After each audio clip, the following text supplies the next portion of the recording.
Now this example automates the short circuit ramping test in PSCAD. And so when I say automate, it's not really driven by a Python script, but we are setting up several sequential switching operations, and we run, it's one simulation run manually with, just by clicking the run button. So in the ComTrade recorder, we just have a fixed file name. It's ramp SCR. And then we have a set of faults and switchable impedances and time breaker logic. So if you were looking for that, we can double click on one of these time fault logics. So this is the first one, 10.16 seconds. The next one here is 15, and it lasts for 0.16 seconds and so forth. And I'll pick one of these breakers.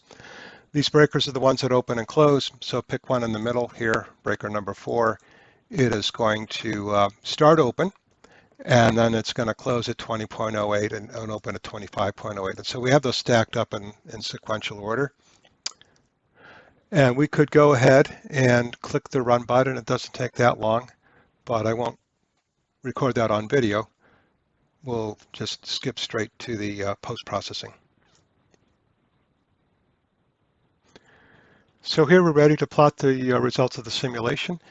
And the Jupyter Notebook is cplot6, been loaded into the browser. I'm going to run the first cell here to read in our support functions, the scaling factor, the loading the ComTrade channels, import the MATLAB plotting functions.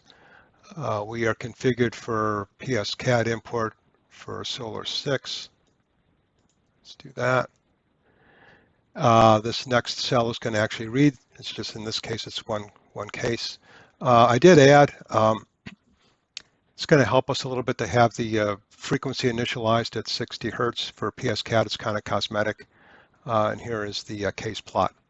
And it's going to be a long trace there, but you can see in the voltage and the current as functions of time, there's some transient there right at starting at 10 seconds every 5 seconds. This is during the fault, so this is when the IVR is feeding the fault.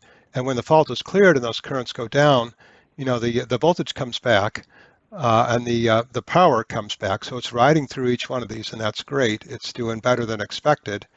There is some change in the response of Q, but basically it performs pretty well in this test.